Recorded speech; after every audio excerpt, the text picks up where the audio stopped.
Want to build a dream sales team? Then keep watching this video. Hi, I'm Udit Goenka and I'm the founder and CEO of PitchGround and FirstSales.io, and in this video we will talk about how to build your dream sales team. Here are 11 strategies to build your dream sales team. Let's get started. Number 1. Build an hyperlocal personalized sales team. Now what do I mean by that? So when you're trying to acquire a lot of customers from North America, and if you're based out of in India, the chances are that you might have seen that you're not getting a lot of success. But at the same time, when you're trying to approach a lot of users from your local country, which is in India in this case as an example, you're closing a lot of customers. The reason behind that is people trust people. And if that particular salesperson is located in the same country, the chances are that the user that you are in touch with or your prospects that you're communicating with will trust you a lot more.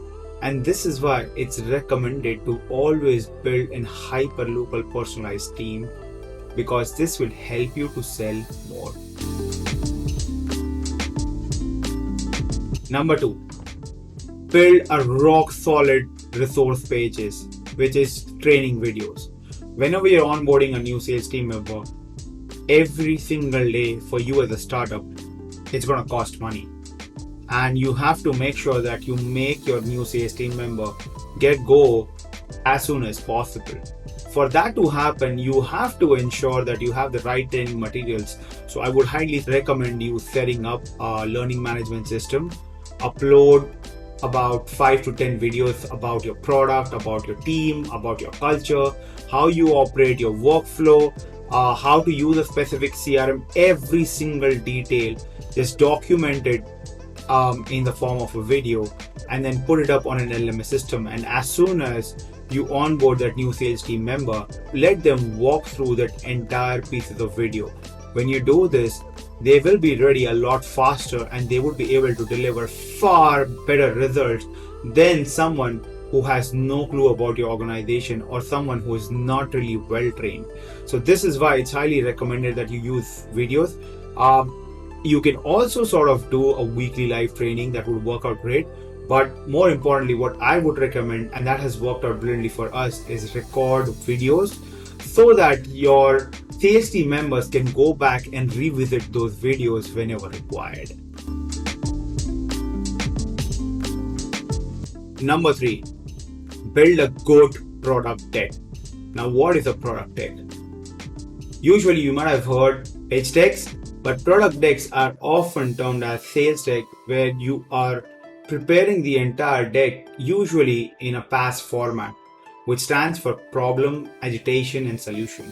So you prepare a sort of presentation around your product where you first talk about the core problems, then you agitate the problem, and then you talk about the solution. And then finally you include some slides in terms of why your solution is the best and why a certain organization should be using your product. Now, when you end up building up a good quality product deck, you can also use it for follow-up purposes, and this is where you will start generating a lot higher conversion. So let's take an example that as soon as one of your salesperson have done a demo call with any of your potential prospects, when you're following up with the prospects after the call, you can send them this product deck so that they can remember everything that have been spoken about. And at the same time, if you are contacting a mid-sized company or an enterprise, this acts as a great reference source, because whenever you're talking to someone, they would often discuss about your product with their team before making the final decision. And this is when, if they have access to this particular product deck, they would go through it, and that will help you to ensure that when you follow up the following time after that, they are ready and you do not have to explain them any of your core value proposition or USP about your product ever again. So this is why it's very important to build a product deck which will help you improve your conversion, especially for your salespeople, to ensure they hit the targets that you have set up. Number 4, and this is one of the most important one, prepare a sales script. Do not expect the sales member joining your team to be as passionate as you are as a founder or the CEO. They would not be that passionate because it's not their product. So this is where a founder needs to create a sales script, which means how would a pitch start, what would be those core aspects that would be spoken about, and then how the pitch would end. All of these things needs to be mentioned very clearly in a sales script, where every single time any of your sales team member is speaking with any of the potential prospects that you have, they would start with that exact conversation and end with the conversation that you want. However, you can make it even more amazing if you let your salespeople modify these sales script according to the core problems. So in order to utilize this strategy properly, once your sales team member have understood the entire sales script, the first thing that you need to do when you're speaking with your prospect is that let them speak for the first 5 minutes and let them explain their problem. And on the basis of that problem, use your sales script now. So you don't have to start with the exact same point and end with the exact same point, but rather based on the core problem, use the sales script and start where the problem statement starts. Pick up those lines from the sales script and start from there. And then once you start from there, use the initial statements of your sales scripts and then you can end it. Now, when you do this, you will be able to modify the pitch better because the same sales pitch would be used for and would be covered based on your potential prospect's problem. So this is why it's extremely important to do that. Also, at the same time, ask your sales team member to note down important questions that your prospects are asking. When you do that, you also ensure that you can build good resources around it so that when your sales team member are sending up a follow-up email, they can ensure that they can include all of those resources for the questions that your hot prospect have asked for during the call. Number 5, offer fixed salaries but have some incentives and some bonus. People who get into sales are getting into sales just because they want to make money. As simple as that. They don't care about the product, they don't care about your services, they are not passionate about any product or services in general. They are passionate about making money. And again, that's a great thing because you want to have such kind of salespeople in your team who are just passionate about making money because they would be hungry to take that extra mile for that incentive. So this is why it's very important to add that bonus offers and then incentives on top of that so that you can make sure that you're utilizing their skill, time to generate more revenue for your startup or your SaaS business. Number 6, make sure your sales team members are tech savvy. If they aren't, spend some time on training because if they aren't tech savvy, the chances are that they might not be able to respond very quickly to your hot prospect. Also at the same time, ensure that they have a good phone with a better battery life. If they don't, then chances are that again you will suffer from the same problem. Now, after you have done this, centralize all of your notification. Use one app. In this case and in our case, we use Slack as our default way of getting all kinds of notifications. So we have different leads pipeline, we have different CRMs, pre-CRMs, and at the same time, we use firstsales.io to also send out all sorts of cold email outreaching. Now, all of those notifications from all of the hot prospects from any of these platforms, it all gets centralized into Slack. And that's when you have just one platform to have all your centralized notification, the chances are that they would not miss out on those notifications and they would respond to every single hot prospect as soon as possible. So make sure that they are tech savvy and you have set up a great centralized notification system. Number 7, have a clear and right expectation set up even before you onboard the sales team member. Every single time you onboard a sales team member, it's going to add to a big cost because salespeople, especially very good salespeople, they know their worth and they are very, very expensive because they know they can deliver results.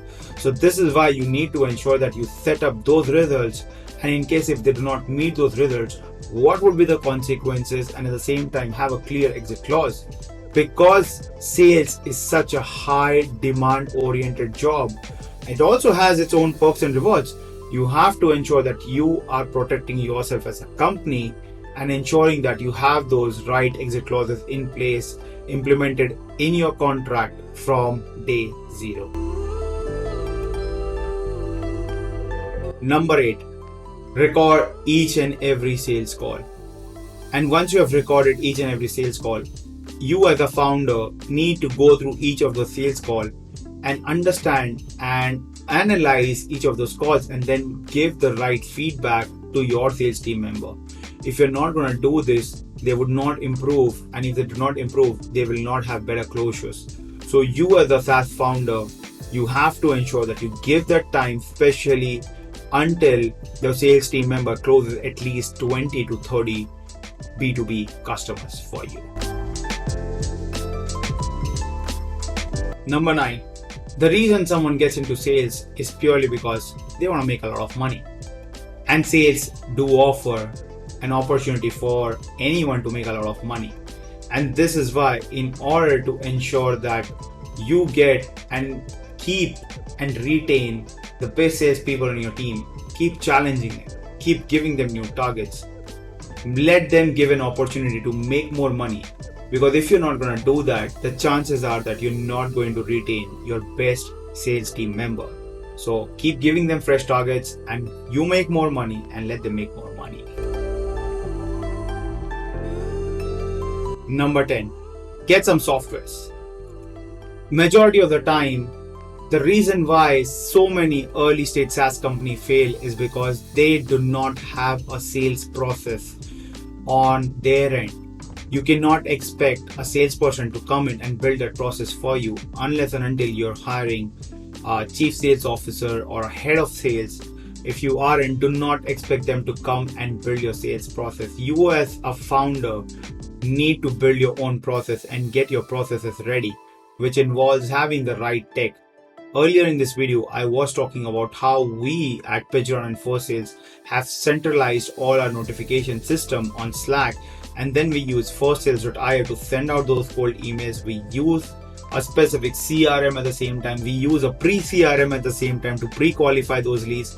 So this ensures that we have the right process in place, and these processes is gonna ensure that your sales team member will deliver the best conversion because they will be able to track every single hot prospect and the current stage they are in.